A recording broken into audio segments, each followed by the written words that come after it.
So now we've finished going through the form and we've finished going through the applications on how you might use the form so you can understand what you're doing with each posture in the form and each position, right?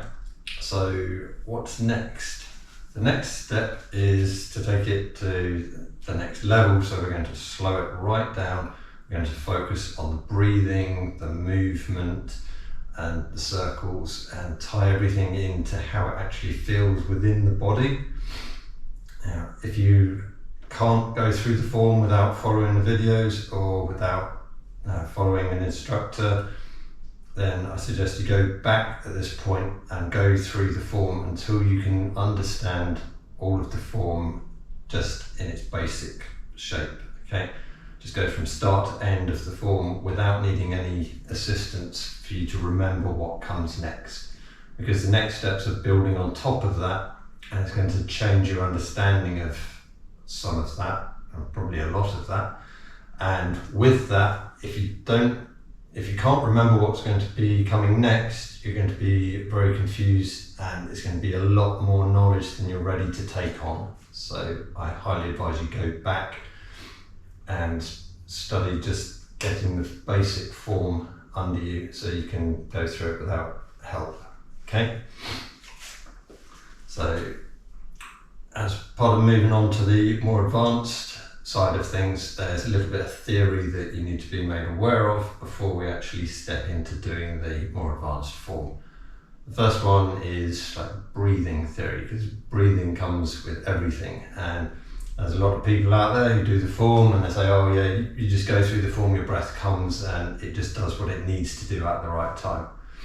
And that may be very well for them, and if you're doing the faster version of the form, you're more likely to end on a breath out anyway, so when you finish, so you'll be breathing out anyway. But when you're doing it slower, we have to add more circles into the form. So, and this is because of the breathing. You can't hold your breath for so long as you're going through the form.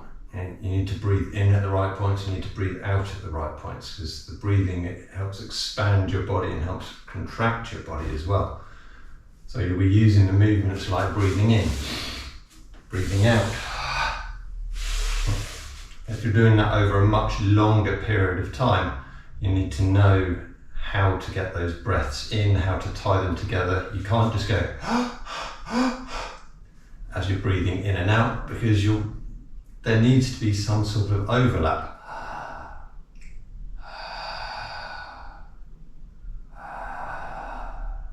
You see at the end, at either end, it slows down and then there's an overlap, and then it comes back the other way and it slows down. It's a little bit of an overlap where you stop breathing. You're not forcing all the air out of your lungs or breathing until you can't take any more in.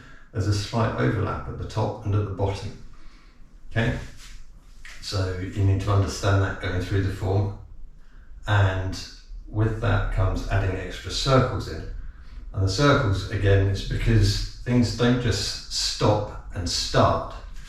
Yeah. If you're going to punch someone, you don't just punch. Right? There has to be some movement in there. If you want to punch forwards, you come back and then you punch there. If you want to jump, right, you can't just magically lift yourself in the air. You have to go down and then provide the force downwards for you to go upwards.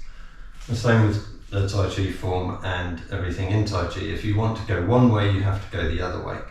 So if you want to go right, you go a little bit left first. If you want to go left, you go a little bit right first. If you want to go down, you go a little bit up first. If you want to go up, you go a little bit down first. And all of those portions in the circle. So if you're going up and to the left, then you would go down and to the right slightly before you go up and to the left, right?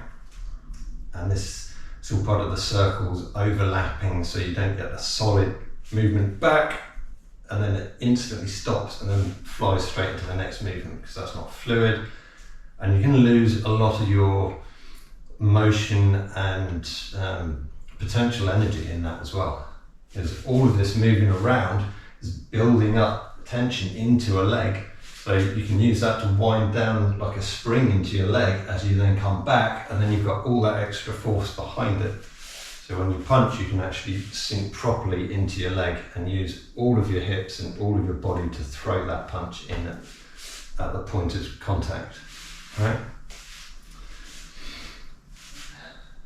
And yeah, so as part of that, going through the form, we'll be doing the movement with all of that mixed in with the breathing work, and also this is going to massively improve your balance and your rooting. Okay, there's a lot of people who go through the 7-minute competition style Yang 24 form and looks very pretty and it works for them until you try and slow it down, and then you actually find that they're coming across and they're falling onto their foot as they come across. So what happens with that? In real life, if you're stepping as you're trying to do something, someone kicks your leg out, you're gone. You're on the floor. Okay? So in the form and in the pushing hands, it's step, down, in, move. Right? So it's the same in the pushing hands. You step and then you come in, and then you've already got the person off balance at the point you finish. Okay? So you step in there and you push. You step, brush knee, and you push. Right? So step, move, push.